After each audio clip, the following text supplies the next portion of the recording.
कर्मयोग नामक तीसरे अध्याय की चर्चा गीताचार्य भगवान श्री कृष्ण समाप्त करते हैं। हमारी चर्चा तो चल रही है कर्मयोग पर। पार्थ, कोई भी व्यक्ति इस संसार में कर्म किए बिना रह नहीं सकता। कर्म बंधन का कारण भी है और मोक्ष का साधन भी है।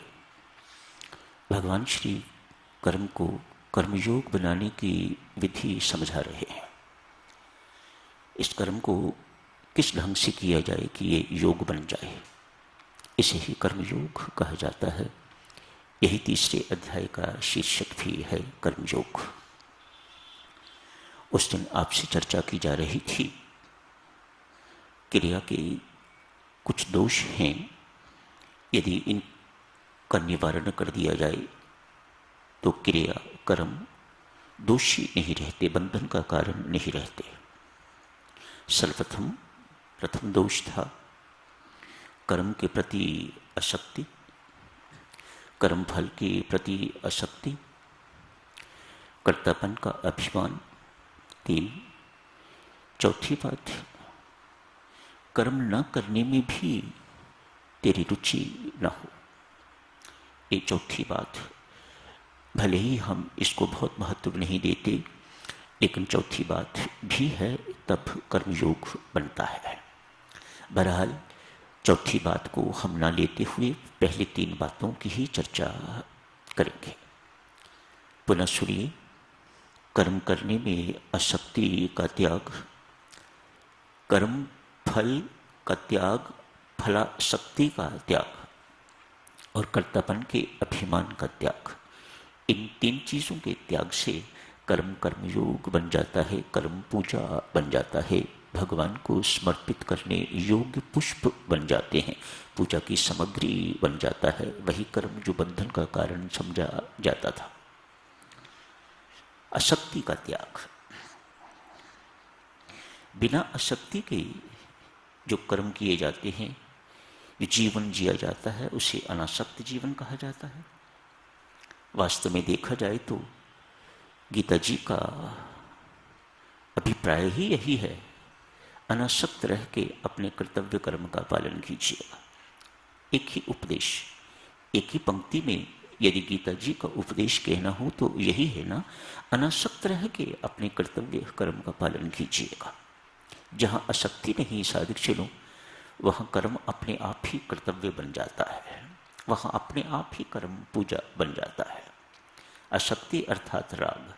अभी कितनी भारी निंदा करी है भगवान श्री ने राग और द्वेष की। एक न्यायाधीश है, उदाहरण देखिए, एक न्यायाधीश है, यदि उसका किसी के साथ राग है, मानो लगाव है, तो न्याय में पक्षपात होगा। यदि द्वेष है तो न्याय नहीं अन्याय होगा। तो राग द्वेष कितने गंभीर दोष हैं। एक संसारी कहिए, एक कर्मयोगी कहिए, एक कर्तव्यनिष्ठ व्यक्ति कहिएगा, एक साधक कहिएगा, उसके जीवन में ये मुख्य दोष 2 नहीं होने चाहिए। राग द्वेष, इनको दूर रखें, इनसे दूर रहे। राग द्वेष हैं तो देवियों सज्जनों परमात्मा के दिव्य है 2 अस्त्र शस्त्र। अस्त्र शस्त्र कभी अपने लिए नहीं हुआ करते, औरों के लिए हुआ करते हैं, अपने बचाव के लिए और औरों को मारने के लिए। इन्हीं को अस्त्र शस्त्र कहा जाता है ना। अस्त्र शस्त्र आदमी अपने पास किस लिए रखता है? इसलिए अपनी रक्षा कर सके और दूसरों का यदि हनन करना पड़े तो उनको हनन कर सके। हमारी मूर्खता कहिएगा, मूर्खता कहिएगा, इतनी ही है कि हमने उन 2 अस्त्र शस्त्रों को दूसरों के लिए प्रयोग न करके लिए अपने लिए प्रयोग करना शुरू कर दिया है, तो फिर चोटें लगेंगी। यदि अस्त्र शस्त्र तलवार आप दूसरों के लिए प्रयोग करने की बजाय अपने लिए करोगे तो कटोगे, हाथ कटेगा, बाजू कटेगा, गर्दन कटेगी, इत्यादि इत्यादि। राग द्वेष इसी प्रकार के। इन्हें प्रयोग किसके लिए करना है? राग अर्थात परमात्मा से अनुराग। ये राग किस लिए दिया हुआ है परमात्मा ने? परमात्मा की दी हुई चीज है, गलत नहीं हो सकती। गलती हमारी है कि हम उसका सदुपयोग कर रहे हैं या दुरुपयोग कर रहे हैं। राग द्वेष कोई गलती नहीं है। राग अर्थात परमात्मा से अनुराग कीजिएगा। राग आपको किस लिए दिया है कि अपनी प्रीति, अपना राग आप हर वक्त परमात्मा का राग अलापो, संसार का नहीं, पत्नी का नहीं, धन का नहीं, पुत्र का नहीं, पुत्री का नहीं, परमात्मा का राग अलापो। इसलिए आपको राग नामक गुण दिया हुआ है। द्वेष, जो चीजें कुसंग के प्रति द्वेष,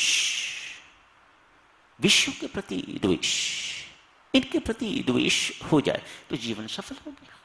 तो ये राग और द्वेष का सदुपयोग है। हम सदुपयोग न करें, उनका दुरुपयोग करें तो फिर उनका भुगतान हमें भुगतना ही पड़ेगा। मोह ममता में घिर जाओगे, कोई निकालने वाला नहीं होगा। मोह ममता में घिर गए तो फिर आप कर्मयोगी तो नहीं हो सकोगे, आप अपने कर्तव्यों का पालन नहीं कर सकोगे। आसक्ति रहित कर्म, गीता जी क्या उपदेश दे रही हैं? आसक्ति रहित कर्म कीजिएगा। कैसे? जैसे आपके घर में एक नौकर है, नौकरानी है, आपने अपने बच्ची के लिए आया रखी, हर वक्त बच्चा उसी के पास रहता है, बड़ा प्रेम ये आपको लगता है, उसे नहीं लगता। आपका बच्चा आया ने अपनी गोद में रखा हुआ है, उसे नहलाती है, धुलाती है, खिलाती है, पिलाती है, फीड देती है, सब कुछ करती है, सुंदर बनाती है उसे, चमकाती है उसे, लेकिन टिकी कहां हुई है? हर एक्शन जो इस बच्चे के साथ किया जा रहा है उसे अपना बच्चा याद आ रहा है। यहां उसे ये सब कुछ करके सुख नहीं मिल रहा, यहां तो उसे तनख्वाह लेनी है, बस इतना ही काम है, इसको कर्तव्य कहा जाता है। अनासक्त होकर कर्म वह कर रही है, उसकी दृष्टि कहां टिकी हुई है? अपने परिवार पर, अपने बच्चों पर दृष्टि टिकी हुई है। एक कुक है, घर में खाना बना रहा है, आपके घर में बहुत स्वादु खाना बना रहा है, तरह तरह का खाना बनाता है, आज बड़ी पार्टी है इसलिए बहुत कुछ बनाया है। मन में क्या है? आज अधिक खाना बनेगा, हो सकता है अधिक बचे भी, वह सारे का सारा खाना मेरे परिवार के लिए जाएगा। दृष्टि कहां है उसकी? यहां खाने बनाने में उसे सुख नहीं, यहां खाना बना के ढेर सारे लोगों को खिलाने में उसे सुख नहीं। सुख कहां है? सुख कहीं दूसरी जगह पर टिका हुआ है। इस संसार में रहते हुए देवियों सज्जनों, अपने कर्मों को करते हुए यदि आपकी दृष्टि, यदि आप भीतर से परमात्मा से जुड़े रहते हैं तो वह कर्म पूजा बन जाएगा, वह कर्म परमात्मा के लिए हो जाएगा, वह कर्म कर्मयोग हो जाएगा। बैंक में चलिए, एक कैशियर अपने हाथों से लाखों रुपये की ट्रांजैक्शन करता है, दे रहा है। कोई जमा करवाने वाला भी होगा, पर अधिक पैसे लेने वाले आते हैं, लाखों की संख्या में पैसे दे रहा है, उसे कोई फर्क नहीं पड़ता अपना क्या जा रहा है। यही सोच है ना कैशियर की? क्या सोच है? यही है ना, वे लाखों रुपए खुले हाथों देता है, जितने मर्जी निकलवा लीजिएगा। आप 10 लाख लेना चाहे, निकलवाना चाहे, वह देता है 10 लाख आपको, उसे कोई पीड़ा नहीं महसूस होती। क्यों? उस पैसे के साथ उसकी आसक्ति नहीं है। बाहर